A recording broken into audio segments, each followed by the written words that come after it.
Yep, so here we are, verses 11 to 13 today. Moving on, obviously, last week we were in verse 8 to 10, or verses 8 to 10, pardon me. The kind of fourth bonus example from what we looked at in verses 5 to 7, the first triad. This now then moves on to the next, the triad, or the second of the triads. And again, kind of as we had in the example of last week's passage, you get a secondary lot of triads that unfold from that, right?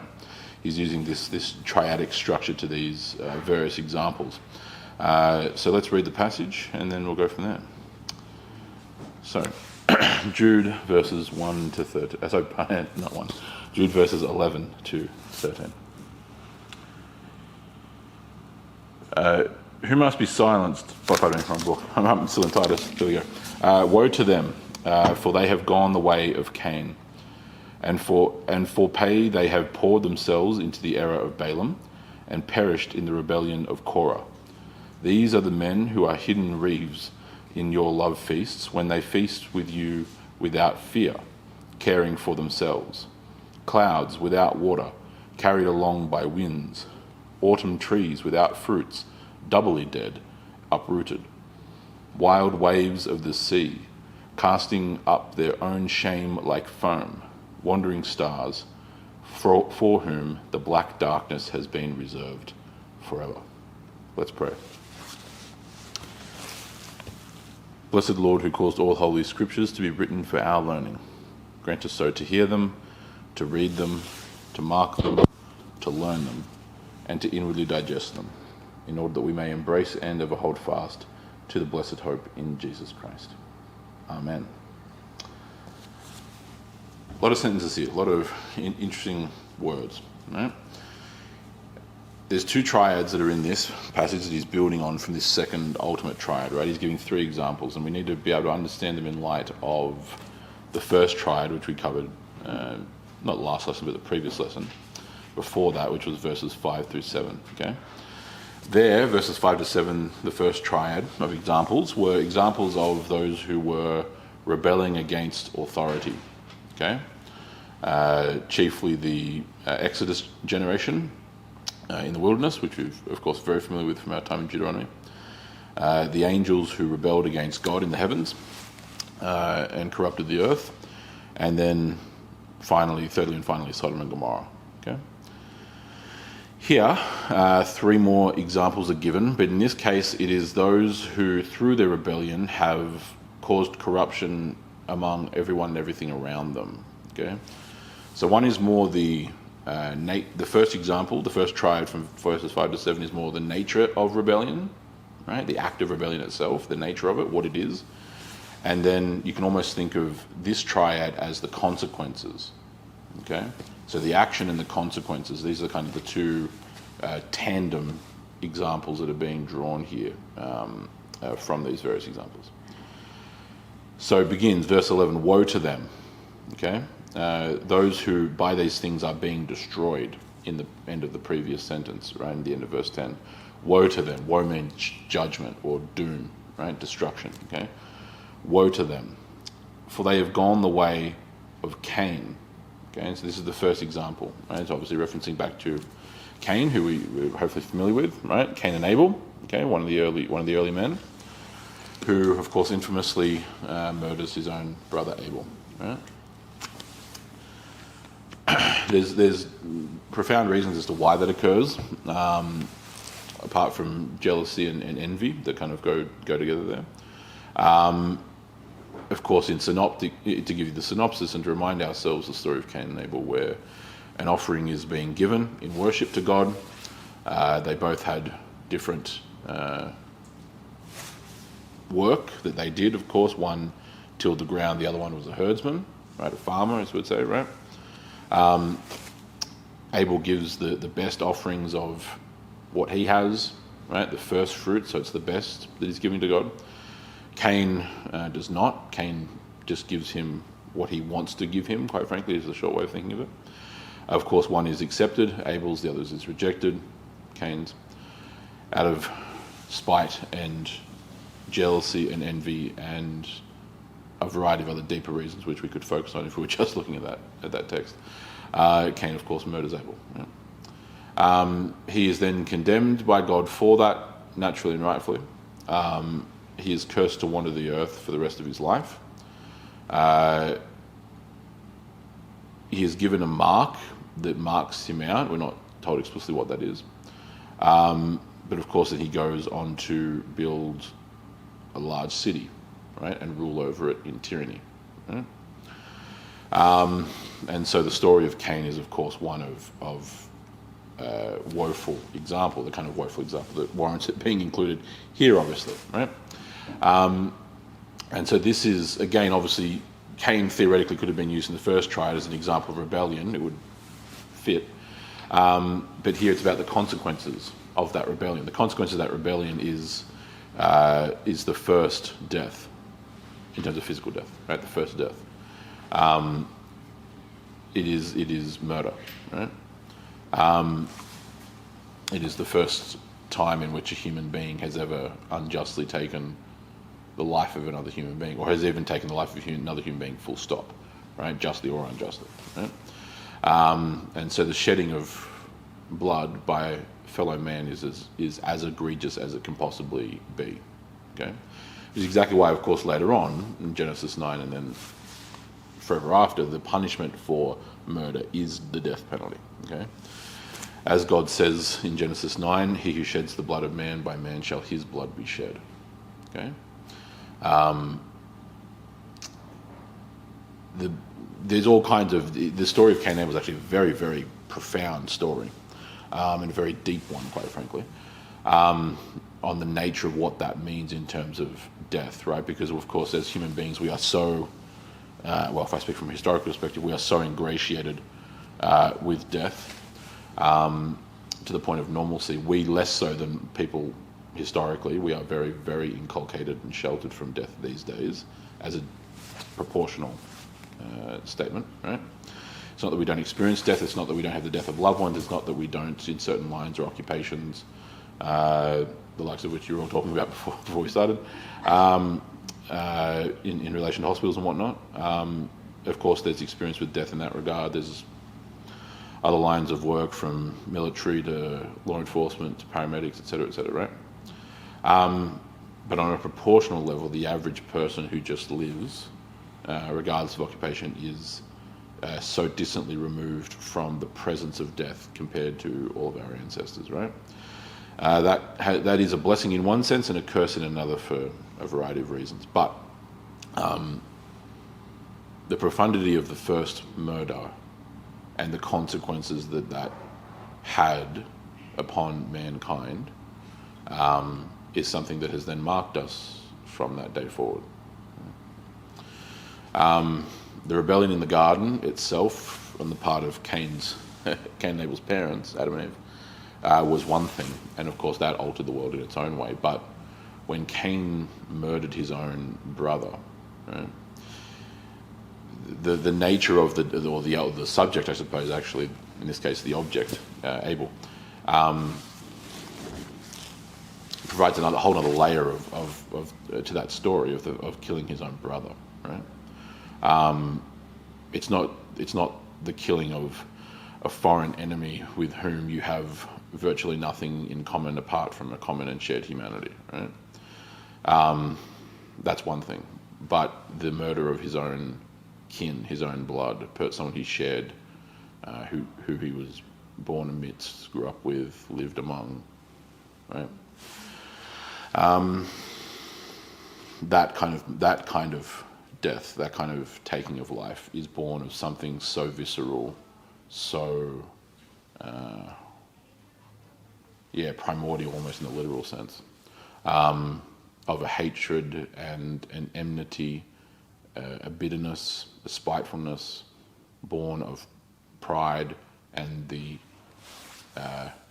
affronting of that pride, especially in the nature of how it relates to the fact that his is accepted by God, yours has not been, the seeming level of rejection by God in Cain's eyes, again from the prideful, selfish perspective, because there was a very good reason why his was rejected, right? and had to do with the way in which it was given and the reason why it was given.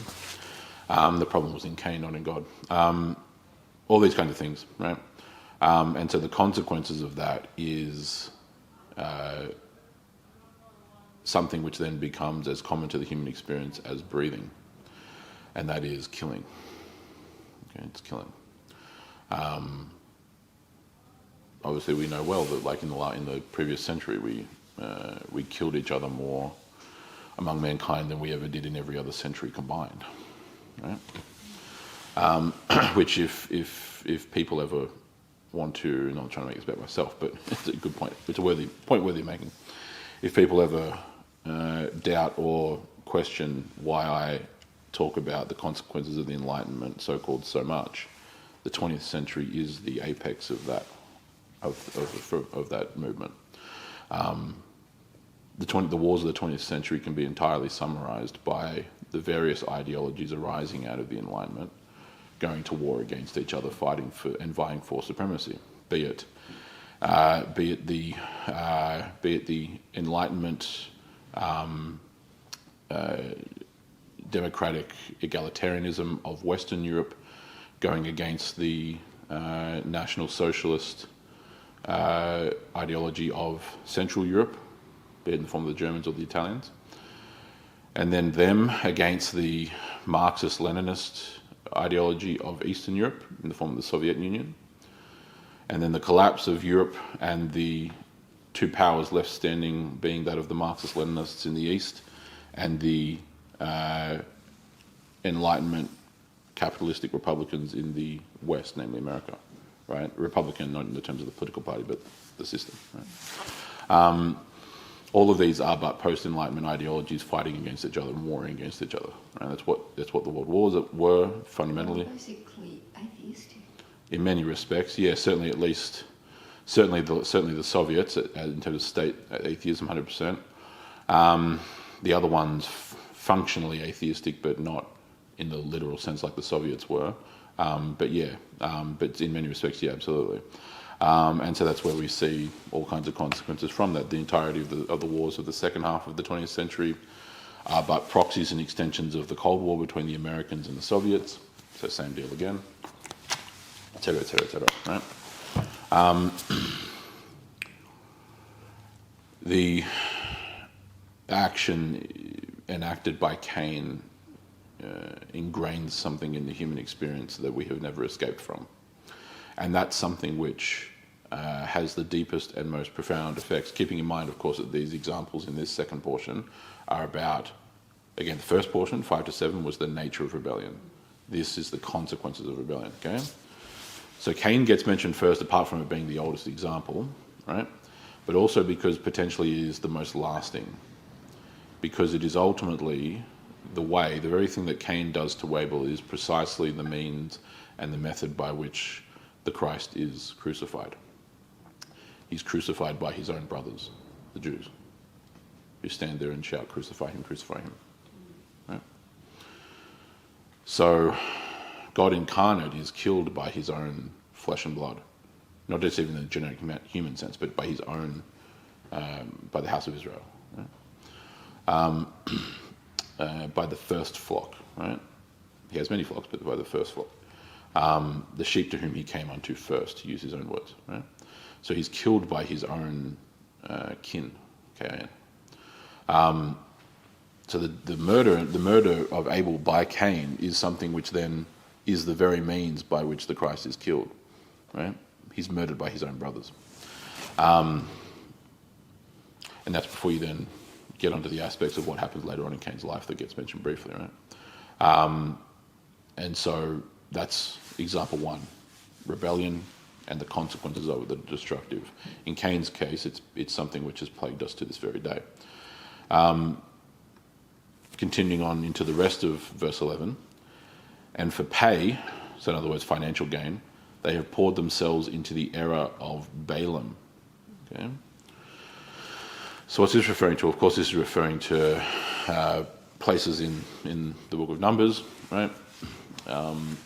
In the story of the pagan prophet Balaam. Okay, as the Israelites are traveling through the land of the Amorites, Balaam, who is a warlock, is attempting to corrupt the Israelites on behalf of the Amorite kings, the Amalekite kings,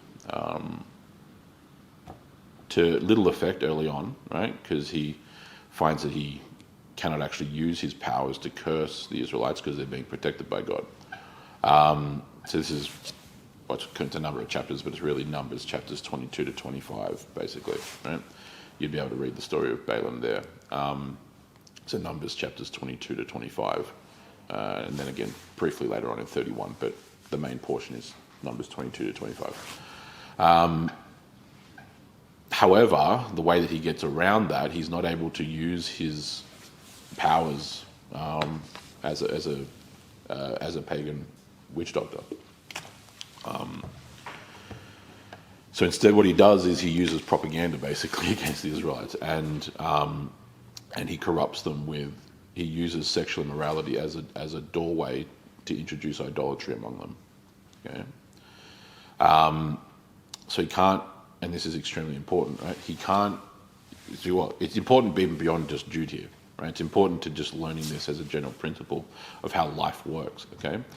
So effectively, Balaam is attempting to defeat and destroy the Israelites, okay, and a full frontal assault, quote unquote, if we're talking in militaristic terms, doesn't work, okay? Doesn't work. They're protected by God, they're guided by God, right, etc., okay? However, instead of that, he decides to flank, right? Would be the tactical way of thinking of it. He doesn't come at them directly from the front. He comes at them from the proverbial side. And instead of using magic and paganism and blah, blah, blah, he instead encourages and proliferates sexual immorality among the people, right? Sexual degeneracy, like lack of discipline, which leads them to idolatry. Okay?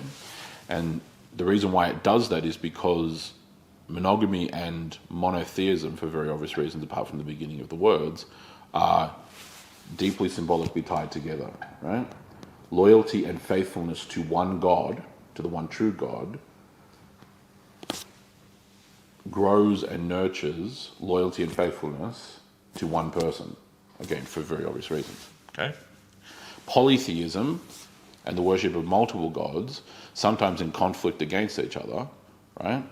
Which is exactly what many of the ancient pagan stories have from around the world, like the Iliad, right? Of course, the great famous ancient Greek epic from Homer, right? When the Achaeans, in other words the Greeks, go to war against the Trojans, who are related to them, they're cousins, right? The Trojans were a Hellenic people ultimately. Most of the Iliad is really about whose side the Olympian gods take, right? Apollo sides with one, Athena sides with the other, and Ares sides with one, Poseidon sides with the other. Boom, boom, boom, you get the picture, right? And so split loyalties is entirely a phenomenon of pagan polytheism, right? The ancient pagan mythologies and legends and stories are all about the gods vying against each other, competing against each other, sibling rivalries, cheating, lying, stealing, backstabbing, conniving, all these kinds of things, manipulating, whatever. And so naturally then it breeds a culture of that exact same thing because, well, it should be obvious why. And so polygamy comes forward from polytheism, and vice versa, they fit into each other. Right? And so, of course, once the people are no longer being faithful in marriage, it's not long before they eventually are unfaithful in religion. Right? So that's all the reasons why, right? And so that's what you get with that. And so instead of actually just directly assaulting from the front, Balaam corrupts them from within. Okay? Because there's always the way in. It's always the more effective strategy. You don't. It's wasting resources in attempting to launch a full frontal assault doesn't make much sense if you can actually pervert and corrupt the enemy from within their own camp with usually much less resources and much less effort, quite frankly. Right? And so, that's something which has been well understood throughout human history in all kinds of ways. And we are direct victims of that to the highest possible degree conceivable. It's almost difficult to even start launching into a discussion on it because there would be no end to it, and I wouldn't even know necessarily where to begin. Everything from Hollywood movies to pornography industry, to the internet, to news media like corporate media, to political discourse, to education like state-sanctioned education, government education, etc., etc., etc., etc. It's just quite literally everywhere. That has seeped and infiltrated so far into the church that it's almost difficult to identify because it's kind of like separating the atomic structure of water.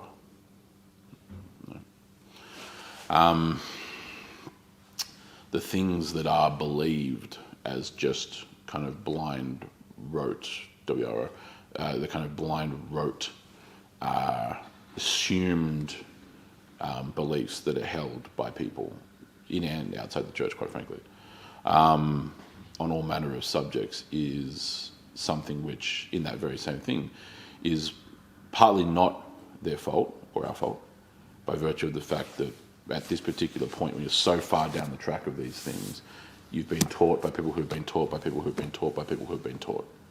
Right? But at the same time, there has to be some point in which the buck stops somewhere and you eventually come to realise some of the problems and start to work on that, right? But everything is ingratiated with that, right? So it's like when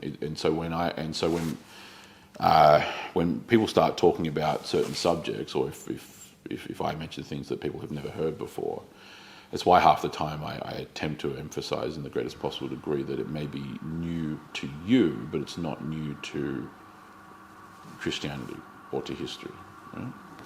And there's a very big difference between that, right? It would be short-sighted to assume that if something is a new concept to you, that it must be something actually completely novel that this person has invented. That would just be a dangerous assumption to make, right? You'd never think about anything. There'd be no point thinking about anything at that point, let alone examining it, right? But in the case of the lesson from Balaam, and that whole account there in Numbers, the enemies of God have always had a far more successful time of corrupting us from within, right? That's why I've explained before. I think I've used examples like this from history, but if I haven't, then I can go over it because it ties into the kind of things of what's being drawn here. In that, the response to the rise of Islam, for example, among Christendom, right, was looked very different in the East than it did in the West. Right? The Western Europe primarily dealt with Islam head-on, okay, because the various Islamic emirates and caliphates largely dealt with Western Europe head-on, okay. They just simply invaded, right? And they invaded through Andalusia, invaded through the Iberian Peninsula, right? Conquered Spain, conquered Portugal, conquered most of France at one point, right?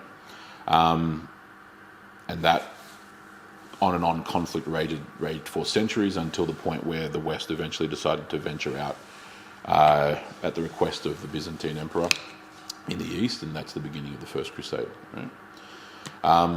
However, and of course the East did deal with it that way for quite a while, until the Ottomans, who came centuries and centuries after many of their earlier Islamic predecessors, figured out and learnt a lesson from the failures of their predecessors, like the Umayyad Caliphate, the Abbasid Caliphate, the Mamluk Sultanate, blah blah. Which is that if we take if we try and take the Christians on head on, at best we end in a stalemate, and at worst we actually lose territory. Okay, because certainly by the time you get to the Ottomans, the Ottoman dynasty was founded in 1299. We as Christians had been largely taking their lunch money for quite a while at that point. Okay, we'd been winning quite successfully, and driving them back quite successfully, both in various places around the world. The Ottomans, so the Turkic Muslims, learnt from that and figured that if they could corrupt and divide the Christians from within, they would have a far easier time of defeating them. And that's precisely what they did.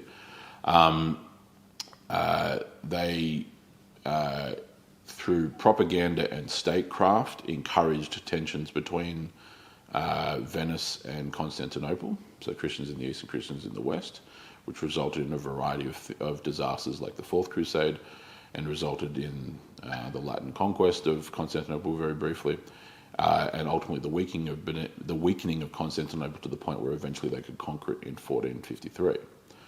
And then from that point, now having a gateway and a foothold into Europe, they then barnstormed their way through Greece and the Balkans. And the way that they did that successfully was by turning the Balkan kings against each other. Okay? So Serbs, Croats, Romanians, Wallachians, right, various Christians, Albanians at that point, which used to be Christian. And the way that the Ottomans conquered and held much of Southeast Europe, Greece and the Balkans for centuries, was by virtue of dividing those Christians from within, okay? Of corrupting them from within, right? Through fear and incentive at different points and different times, of planting the seeds of treachery and of unfaithfulness toward each other.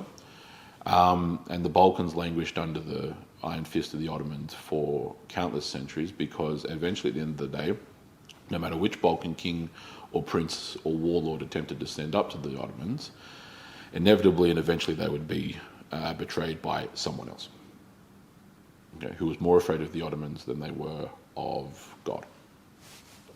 Okay. And that almost resulted in the fall of Europe, because the Ottomans conquered their way all the way to Vienna at one point, right, which is Vienna, Austria. So it's smack bang in the middle of Europe, right? And if it was not for the alliance, and this is exactly why, it's one of the reasons, in my opinion, why God has blessed Western Europe more than anywhere else, is because, and Northern Europe, is because the only way that the Ottomans were stopped was by, we're now talking late 1600s at this point, okay, 150-ish years into the Reformation or beyond, right? And the alliance of the Holy League, which was an alliance that lasted throughout that war of the Holy League, basically 1683 to 1699, wherein Roman Catholic states and Protestant states put differences aside and rushed to save Vienna. And so that alliance, which saw the bigger picture, is what ultimately defeated the Ottomans at Austria in one of the greatest battles in the history of the world, quite frankly. The Siege of Vienna, 1683, you should look it up and learn about it if you can. And saved Europe once again, right? Against countless innumerable odds. Because when we are divided from within, again, as the old adage goes, a house divided cannot stand. Right? And that's just a perennial truth or a piece of wisdom, right? And that's precisely what happens in the story of Balaam. Balaam and the enemies of God cannot directly assault the Israelites from without, and so they corrupt them from within. Okay? If they really would just take over the world. Who's sorry we're talking about here? I'll go back to the Ottomans. I mean, look, well, no, it won't like any Islamic empire. The purpose is to spread Islam to the world and to conquer the world. Yeah, and so their objectives are not necessarily distinct from ours, right? Our objective is that the world becomes Christian. Theirs is that the world becomes Mohammedan, and so fair enough. Let's just see who wins. That's basically all it comes down to.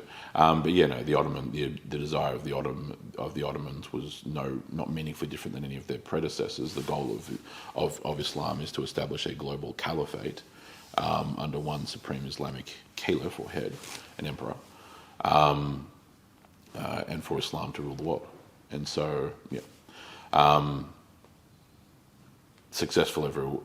Islam has been successful, generally speaking, where it has spread in terms of territory, but that has always at one point or another been rebuffed by Christian kingdoms or empires, be that in Europe, be that the British in the subcontinent, right?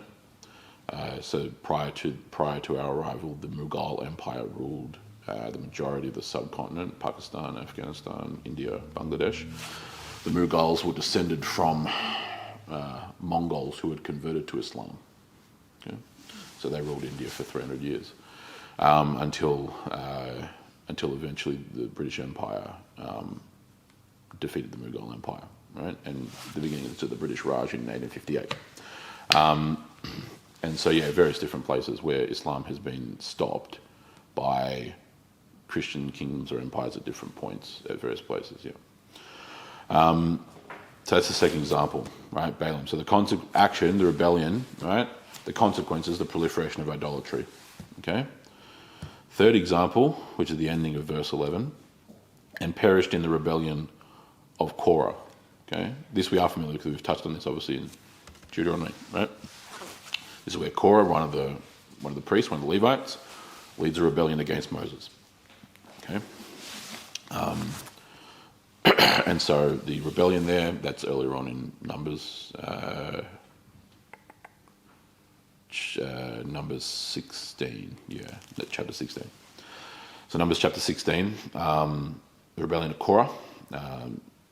So he leads the preponderance of most of the other Levites, not all of them, but most, to my recollection, most of the other Levites and many of the people, of the common people, in a rebellion against Moses, right?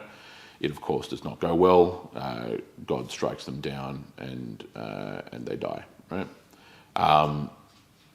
But that's basically the last straw in terms of that generation, right? Once they've been grumbling and umming and ahhing. This is after the incident of the golden calf. That happens early on, obviously. The rebellion of Korah is kind of the last straw, the last of multiple rebellions among that generation, quite frankly, right? And that's what seals their fate, right? And so it results, of course, the consequence of that is they do not enter the promised land, and nor will they enter paradise. Okay, that generation is condemned. And then Deuteronomy gets written to warn the children not to do the same thing, right? So these are our three examples: Cain, Balaam, Korah, effectively, if you want to summarize it that way, right? So he's giving them rapid fire. Again, it's all coming in one sentence, right? Woe to them, for they have gone the way of Cain, and for they have paid, and for pay they have poured themselves into the error of Balaam, and perished in the rebellion of Korah. Right? He's comparing these Gnostic heretics in the church to these various Old Testament examples, just like he already did back in verses 5 to 7. Yeah, they are murderers, right? Because in this case, they are spiritual murderers. They're traitors. They betray their own brothers, right? That's basically the point he's making. They betray you, even though they call you a brother, right? For pay, for profit with an F, for financial gain, they pour themselves, they devote themselves to the error of Balaam, right? To sexual immorality and idolatry as a result, right? And they perished in the rebellion of Korah, right? They will ultimately receive the same fate as Korah and the rebels who joined him. Okay? So then verse 12, these are the men who are hidden reeves in your love feasts when they feast with you without fear, caring for themselves, clouds without water, carried along by winds, autumn trees without fruits, doubly dead and uprooted, wild waves of the sea casting up their own shame like foam, wandering stars for whom the black darkness had been reserved forever. What on earth is this now talking about? What he's doing here is he's using a second little triad, okay? And he's again rapid fire, he's drawing from a variety of different pieces of Old Testament, but primarily portions from Old Testament wisdom literature, like the Psalms or particularly the Proverbs. Okay, not exclusively, but anyway, as well as other portions. So let's break that down for verses 12 and 13. Right, these men are like hidden reefs, right, in your love feasts, when they feast with you without fear, caring for themselves. What he's primarily doing here, he's referring back, because this is the same wording that gets used in the book of Ezekiel. Okay, what's that? Where specifically Ezekiel 34, opening couple of verses of Ezekiel 34, where Ezekiel condemns the shepherds of Israel, right? It's the leaders, okay, as being like, I'm paraphrasing here obviously, but as being like those who fatten themselves up, right, and don't take care of the sheep. Okay, they take all the resources and food for themselves, and little to nothing for the sheep who they're actually responsible for caring for, right? So it's a condemnation of corrupt, plutocratic, self-interested leaders. Okay, right? Just like today, almost everywhere, right? That's true. That's true. Again, civilly, ecclesially, it goes all kinds of ways, right? How many ministers during COVID completely abused their office, ignored their responsibilities and their duties before God, to live and to act in truth? How many denied the grace of Holy Communion to their own parishioners? How many were refused and kept away from baptism during that time? How many were not spiritually ministered to? How many were denied their inherent God-given right to worship the Lord upon his appointed day? How many then spent years and have continued to spend years ignoring their own faults during that time, refusing to acknowledge them, refusing to apologize for them, and altogether pretending that that they couldn't have possibly known any better, and we should all just shut up and move on. Okay. If that sounds harsh, it's not. It could be a lot more harsh than that. Because it was one of the most egregious and wanton abuses, and not just abuses, but derelictions of clerical duty that the church has faced in recent vintage, quite frankly. On the civic side of things, again, it goes just even deeper and worse. Our politicians are entirely captured by corporate and geopolitical international interests. They are utterly beholden to the highest bidder, both domestically and abroad. They are politically and financially, they politically and financially profit from things and policies and actions which are inherently detrimental to the Australian people, be it in regards to economic factors concerning stock markets, real estate prices, immigration numbers, etc., and fatten themselves up to the tune of hundreds of thousands of dollars annually, including lifetime benefits, all to never face any public accountability by virtue of the designed ingrained system whereby you can just simply quit mid-term and parachute over to an already pre-organised corporate board position for probably double the salary that you would have otherwise earned. Etc. Okay, this is the kind of thing that he's talking about: selfish shepherds, selfish leaders who gain for themselves at the expense of the people whom they are appointed by God to rule over and to lead. Right? That's the feasting with you without fear, caring only for themselves. Right?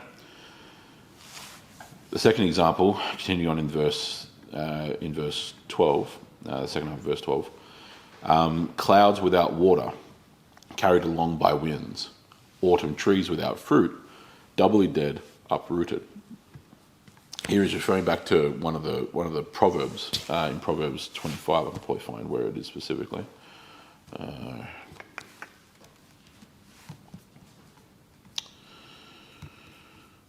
25 verse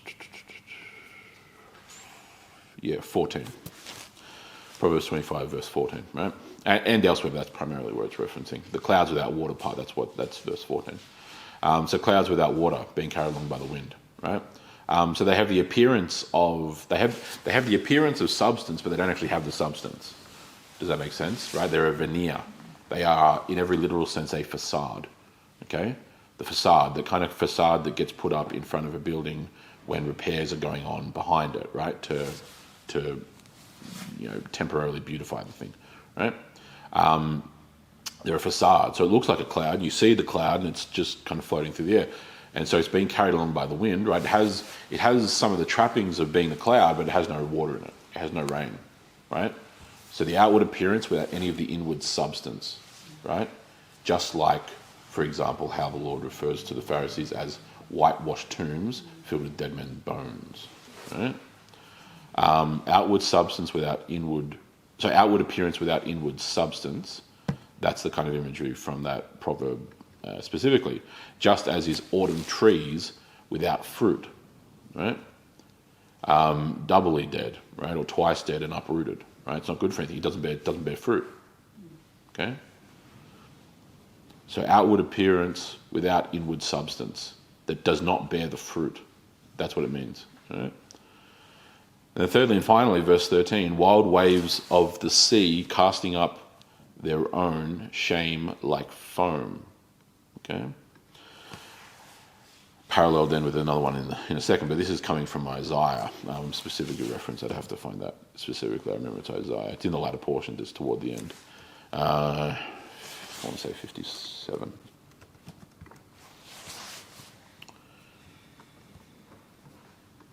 Yeah, Isaiah 57 verse 20. Chaotic waves, right? The waves of chaos, okay? So the whole point of that reference there for us in Jude, right? Wild waves of the sea casting up their own shame like foam, right? So frothing, right? So the waters of chaos, this is a very, very obvious, a very, very ancient symbol and metaphor, right?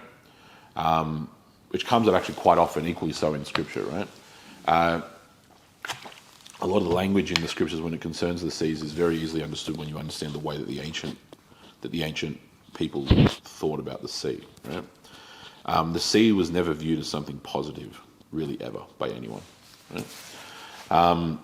Which seems odd to a maritime people like us, right? Who live almost entirely in coastal land, right? On our island continent, here in the Antipodes. Here's the basic reason why, right? Pagan and Israelite, right? This is just the view of the ancient world. The land where mankind comes from, born of the land, right, is rocky, it is stable, it is solid, it is unchanging, okay? The mountains do not rise and fall like the waves. The valleys do not bellow like the waves, right? The only times in which mountains rise and fall is when the gods do something, right? Or in the case of God himself. So, of course, that's where you get that imagery, like, for example, which we're going to be looking at in the very next week of Advent, week 2, right? He who prepares the way of the Lord from Isaiah 40 or 41, whatever it is, right? Who lowers the mountains and raises the valleys and makes straight the path or the highway of the Lord, right? So removes obstacles, right? It's God, right? Like as the Lord says to the disciples at the time, right? If you take up this mountain and cast it into the sea, it shall be so, right? It's referring to Jerusalem being destroyed, okay? Et cetera, all these kinds of things, right? But the land is solid, it's unmoving, it's unchanging, okay? It's inherently a symbol of order, right? Whereas just beyond that, in the seas, which are liquid, not solid, which are ever moving and in a constant state of flux, unlike the land, which stays the same, which has no form to it, right? The water has no form. The water takes whatever form it resides in, right? If the land if the land is quite high, the waters will be shallow. If it is deep like the Mariana Trench, the waters will be equally deep, right? The shape of water in this bottle will be different from a cup and different from a flask, etc., right? So in other words, it has no form. It has no inherent order to it other than its molecular structure, but that's a more modern innovation and understanding, right? Water is formless, okay? It's inherently symbolically tied to the concept of chaos. It is formless. It's empty and void. And so that's why you see early on, very, very early on in Genesis, God separating the waters from the waters, right? You see him presiding over the emptiness and the void of this primordial chaos out of which he ordered the universe, right? We fresh on that a number of years ago, right? And so the waters always represented chaos. It's where thunder and storms were, and giant tidal waves, and terrifying monsters lurking in the deep, right? It's where you would write on the map, here be dragons, right? Et cetera, and that plays itself all over the place, right? So the archetype of that in the ancient, certainly in the kind of Canaanite world, including for the Israelites, is of course Leviathan. The monstrous sea dragon, right? A chaos monster. Again, there's various different examples of this, but for the Greeks it was Typhon, or the Hydra. For the Norse, for the Germanics, for the Vikings, it was the world serpent, Jormungandr, right? It was all these kinds of images that prevail in this kind of way across various different peoples and cultures, right? Of the great monsters of the deep, right? Which usually get referred to in this draconic kind of language coming from the Greek, even in the Bible. And so it's a place where you can't live. There's no living in the water. There's no living on the waters. There's no living under the waters, certainly, right? At any point in the ancient world, it's only a place where death and destruction reside. Does that make sense? That is the understanding of everyone in the ancient world. Land, order, safety, towns, villages, kingdoms, empires, civilization, right? Food, you get the picture.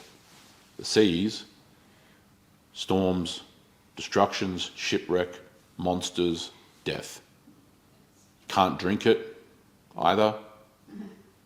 So it's deceptive, right? So there's an inherent deceptiveness to those waters where you can be dehydrating or out at sea and you're surrounded by water, and yet if you drink it, it'll kill you. Right? So all these kinds of imagery, right? It's very, very profound. That's why they have the things on the front of their boats, those mascots of... Oh, sure, different things, yeah, part of that, yes, exactly. So when you're talking about different reliefs on the bow of the ship and other such things, yeah, part of that was divine symbols or protection from a particular god, depending on culture. Others would just be for intimidation in naval warfare context. Yeah, so other people for sure.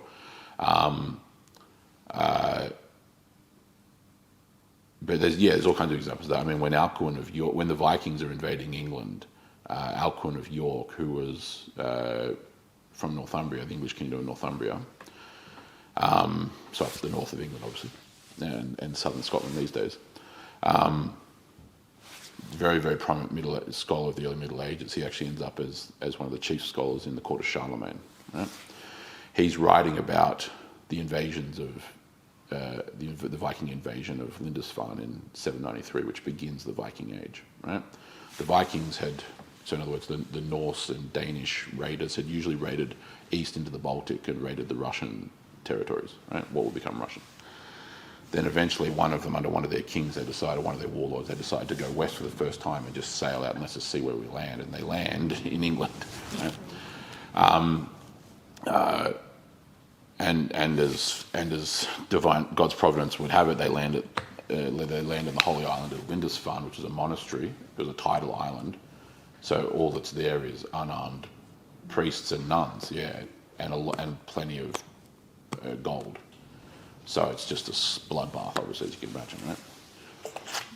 That begins the Viking Age. But when Alcuin of York is writing his account of it, and some of these things, especially some letters to the Bishop of Lindisfarne and to the King of Northumbria and other things, he writes about terrifying portents or terrifying omens, thunders and storms and dragons flying across the sky. Right? What he's writing of is the Drakar ships of the Vikings, the dragon ships, because the Vikings on the relief of their front would have a gigantic dragon head. Right?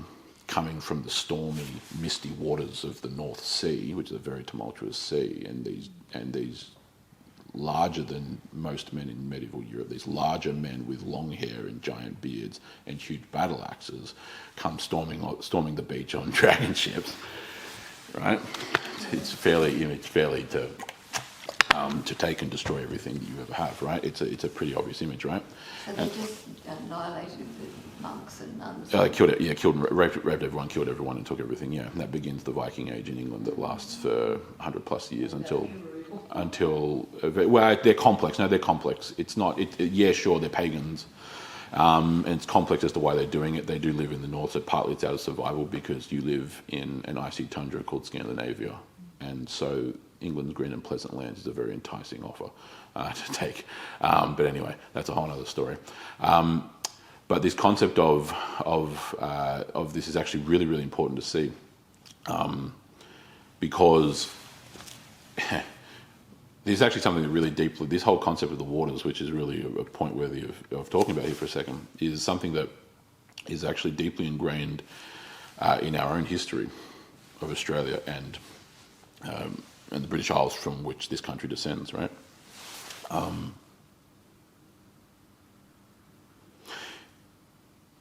Would I be fair in assuming that you're all familiar with the phrase "Rule Britannia"?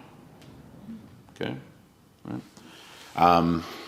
You may probably don't know much, or you may not know where it comes from originally, right? If you do, that's fine. But if you don't, that's also fine. The phrase comes actually from an opera written in 1740. Okay, an opera about King Alfred. Okay, the life of King Alfred, and that most famous piece, or the piece that's most famous certainly from that whole opera, which is Rule Britannia. It's 6 stanzas in total. Most people are not familiar with all 6, but it's basically given as part of the opera at the beginning of this kind of prophecy, basically, is the way the opera is playing it out in this poetic sense, of King Alfred, who of course is the great, who's the founder of England as we know it, who's the one who defeats the Vikings, who defeats the great heathen army, converts the leader of the great heathen army, Guthrum, to Christianity, and brings peace to England, and unites the Saxon kingdoms into England, right, the land of the Angles. The way that the Rule Britannia begins, right, when Britain first at heaven's command arose from out the azure main, this was the charter of the land, and guardian angels sung this strain. Rule Britannia, Britannia, rule the waves. No. Rule Britannia, Britannia, rule. No. Rule. Yeah. Rule. Singular. So I'm saying no. Rule. Singular. Okay? You're familiar with rules. Okay? It's not what it was originally. And here's why. But again, following from the beginning. When Britain first at heaven's command arose from out the azure main, in other words, the blue seas, right? So when God, against using very deeply poetic kind of language in this operatic setting, when God first created Britannia and rose it out from the waters, right? This was the charter of the land. This was its command, right? And guardian angels sung this strain, right? From the heavens to Britannia, okay? Rule Britannia, an imperative, a command. Rule Britannia. Britannia, rule the waves. Britons shall never be slaves. Okay? Now, it goes on from there, boom, boom, boom, in very important ways as well, but I won't bore you on that because it's really the first stanza in the chorus that's the point. What's being said there, again, this is it's 1740, but it's an opera about the very foundations of England and going all the way back into British history, right, into Britannic history in general, right, is that it's a large island in terms of islands of the world, right, but it's still a comparatively small landmass amidst the rest of the world, right? It's a very tiny collection of tiny islands, effectively, right? Great Britain, called great for its size, right, as compared to what the Greeks called Lesser Britain, which was Ireland, which don't tell an Irishman that. I never say that. They already are stubborn enough. But the many isles, of course, of Scotland, area, blah, blah, the 6,000 islands of the British Isles, ultimately. Relatively small landmass off the north coast of Europe, right, surrounded by water, okay? And this goes all the way back even to before the arrival of the Anglo-Saxons, right? It's ingrained in the Celtic ancestors, comes a thing for the Anglo-Saxons as well, right? You live on islands, right? You're surrounded by the seas. The only thing that comes across the seas are invading armies, right? Merchants trying to profit off of your businesses and trade, right? Foreign kings trying to take over. All it is threats. It's threats. That's all that comes from the seas. It's a very, very ancient thing, the kind of thing I'm talking about from the ancient world, right? All that comes from around you, because you're surrounded by the seas, are threats of some kind. Do you know what I mean? It's the Vikings, it's the Normans, it's the Spanish, it's the whatever, it's the blah, blah, blah. You get the picture, right? All that comes from around you is enemies of some kind, something seeking to destroy you, to rob you, to take from you, whatever, right? That's something that's deeply inculcated in the Britannic Anglo-Celtic mindset historically, okay? And so what then is being written is this kind of poetic, almost mythical, legendary type of story concerning the foundations of England and King Arthur the Great, of the purpose for our existence, and it's a command from heaven. Again, this was the charter of the land, and guardian angels sung this strain. Rule Britannia. Britannia, rule the waves. So instead of the waves having dominion, chaos, evil, destruction, things that are trying to kill you and conquer you and take from you, venture out on those waves and take dominion. So it's a direct play on the dominion mandate from heaven in the creation given to mankind, of don't let the chaos keep you trapped on the islands and constantly on the back foot. Instead, rise up with godly courage and conquer the chaos, right?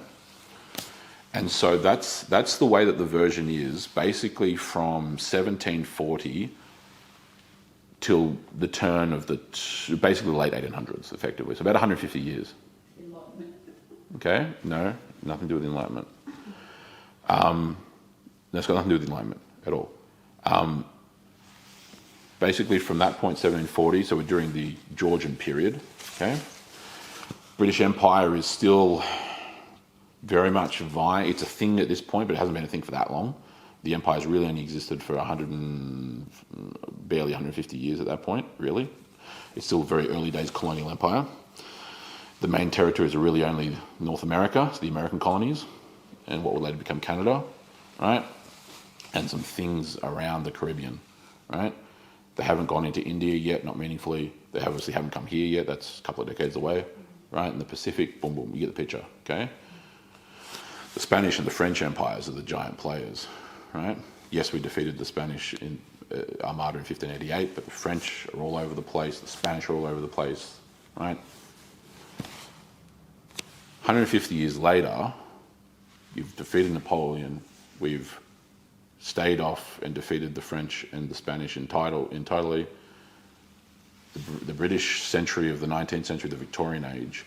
And so eventually the S, plural, is added to rule and becomes rules. Rule Britannia. Britannia rules the waves as a sign of accomplishment that this poetic prophecy in the opera has come true now. Because the people who were once confined to their tiny islands off the north coast of Europe at the far reaches of the world, because keep in mind that in the ancient world, what would become the Roman province of Britannia was the British Isles were considered the ends of the earth. That was as far west or north as it got, basically, right? And so that's why when the New Testament talks about, even in Revelation, talks about the gospel going forth to the ends of the earth, that already happened in the first century. Already did. It was the ends of the earth, right? Saint Bartholomew takes the gospel to Ethiopia. Saint Andrew and others take the gospel up into the Caucasus and the Pontic regions of the Black Sea. Right, that's your north. Saint Thomas takes it all the way across to India, and Saint Aristobulus, a disciple of Paul and Peter, part of the Church of Rome, the brother of Barnabas, takes it all the way to Britannia. Right, that all happens before the apostles even die. Right? So the gospel, the Christianity had already spread to the four corners of the earth in terms of its seed, in terms of its roots. I mean, right, the foundations in the first century. Right? And so that imagery that's given there in that kind of poetic, operatic sense is this kind of imagery of the waters of chaos, right? And the command to rise up in courage and for order to conquer chaos, for those who dwelt on the tiny islands to conquer the mighty, the fearsome and mighty prospect of the waves of chaos, right? The seas, right? Which, of course, to no greater degree did anyone do in the history of the world than the British Empire, right? Ergo, wild waves of the sea casting up their own shame like foam. You have to be able to, you have to understand why the waves or wild waves, seas, chaotic seas, is a negative thing in the first place, right? Because especially for us as Australians, right? Because basically what happened is as our ancestors at one point or another, for those who have British ancestry, came here, right? A maritime people, but you understand that maritime culture or beach culture is not a thing in the British Isles because the beaches are made of rocks, okay? Right? Or black sand. Huh? Torquay. Yeah, well, sure, but There's one. There's one, yeah. There's one, yeah, correct. Yeah, there's one, and the I don't know, the beach at Blackpool's not too bad, but other than that, for about 5 minutes in the year. Other than that, right? British, it's not, the coastlands are beautiful and it's cliffy and rolling, the White Cliffs of Dover and no doubt. But that's only to the imagery of what I'm saying, because you get to the end of the land and there's just cliffs and chaotic seas, right? But we come over here and we arrive at this Antipodean paradise where we have 90-kilometre long beaches and and we have golden sands and azure crystalline waters and that goes all over the place. It goes for us here. It can from here to Esperance in WA and to the Great Barrier Reef. It's just all over the place, right? And so I have no idea what it's like now, but at least when I was still coming up in like the 2000s and 2010s, a kid not knowing how to swim was a wild anomaly, right? A wild anomaly, because who didn't go to the beach? Even from up here, like who didn't? You're within. Everyone lives within. I mean, like 85% of the country lives within 100 kilometres of the coast. Yeah. Do you know what I mean? That's just the national stat, right? So we're a maritime people again. And in God's providence, we land in ultimately Sydney Cove, Port Jackson, the largest natural harbour in the world. That's where that's where we arrive, right? And so it's a maritime culture through and through. And so that ancient fear of the waves, this is just a general Christian point of mine now, by the way. That ancient fear of the seas and the waves is gone, right? So now we order and master the waves, and our navies patrol the waves, just as the British Navy, the greatest navy of all time, once ruled the seven seas. And we have order. So every Australian knows, who's been born and raised here, as a general principle, no matter how often you go to the beach, everyone knows what a rip looks like. Everyone generally knows how to get out of a rip. Everyone knows you swim between the flags. You know what I mean? The guys running along the beach in red, we know what they are, right? You get the picture. Do you know what I'm saying to you? So all order, right? And so that's why anytime someone drowns at Bondi, and not trying to be rude, it's tragic, but it's someone from China or from India or from somewhere that's not here. You know what I mean? That just is what it is, right? Because they don't know the waters, they don't know what safety looks like, and that's because it's a different world, right? And so that's just, but that's because of the order, because Britannia rules the waves. And we're so confident we go on cruises for holidays. Yeah, cruises. Yeah, exactly. That concept would that would be foreign to anyone in the ancient or even in the ancient world. It's not until correct. It's not until Christianity starts spreading around Europe and the Mediterranean world, and then eventually beyond that the human fear of the waves. It's not that it stopped people, because like the Greeks obviously are a deeply thalassocratic people, right? As were the Carthaginians. But there's really only two people like that in the ancient world. It's the Phoenicians, who the Carthaginians are descended from, and the Hellenic peoples, right? Or the Romans, who are descended ultimately from Hellenic peoples. That's it. And then it's in the Mare Mediterraneum. In other words, the Mediterranean Sea, the sea in the middle of the earth, right? Beyond that, no one ventured beyond the Pillars of Hercules, or the Straits of Gibraltar, as we call them, until the Christian kingdoms ventured out, right? And so that's something which is actually a testament to the Christian religion, to the Christian faith, right? Because it's the Christian kingdoms and empires, or kingdoms that become empires as a result, which end up conquering the waves and end up taking dominion over the chaotic fear of the seas in mankind. That's just a straight historical fact, right?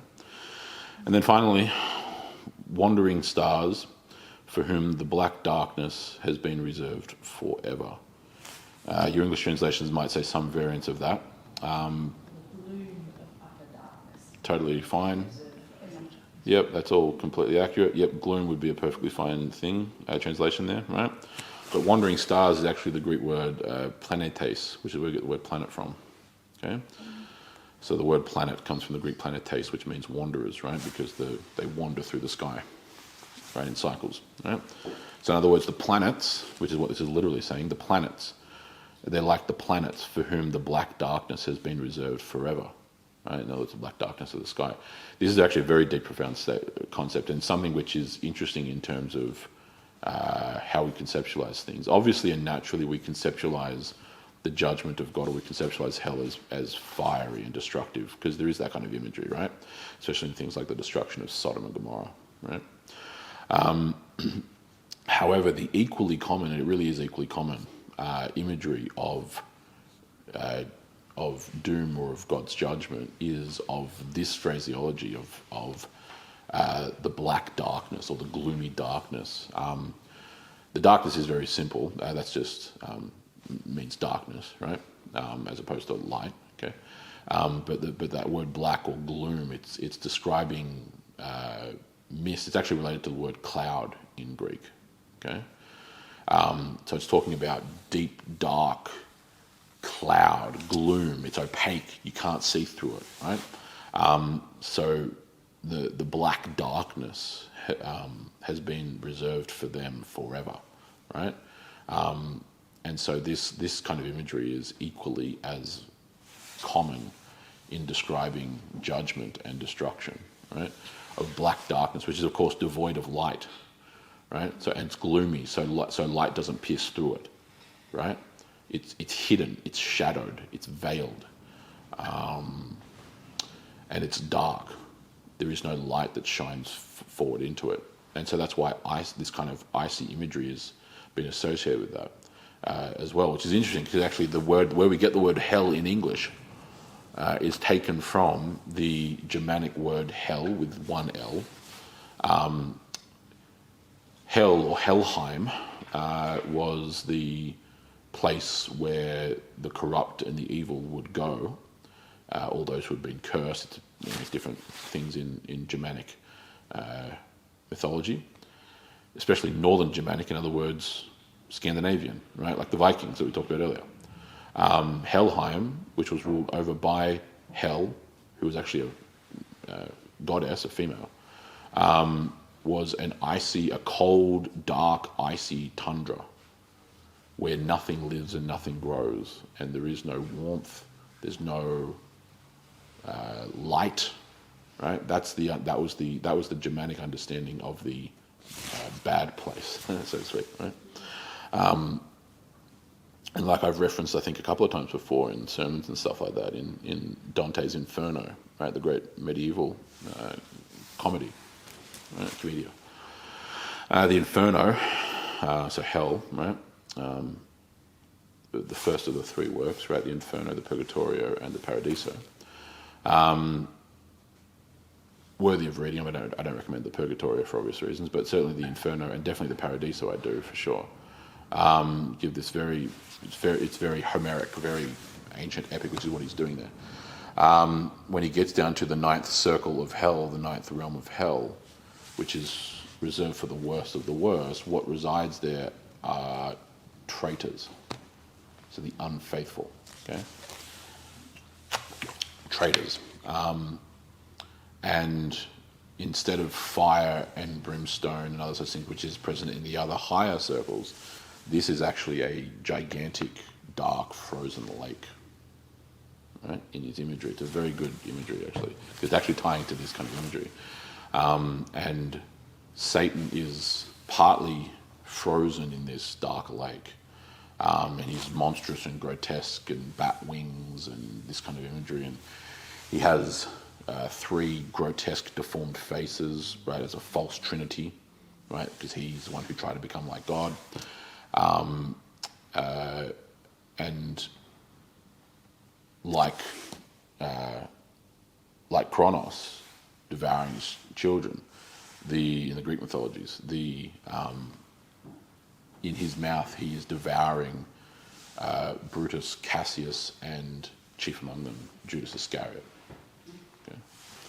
So three arch traitors. Obviously Dante Alighieri is Italian, so he's using the two traitors that primarily betrayed Julius Caesar, okay, Brutus and Cassius, and then of course Judas, right? And so three arch examples for him of treachery, right, of unfaithfulness, right, of betrayers, right, and he's constantly flapping his wings trying to escape in the Inferno, right, which only causes the winds to stir and to get colder and colder, and so the lake freezes even more. Do you know what I mean? So every attempt that he makes in the Inferno, say, to flap his wings and to rise higher, he only makes everything around him colder and icier and more deathly. Do you know what I mean? It's very, very good imagery tied to that very concept. Anyway, there you go.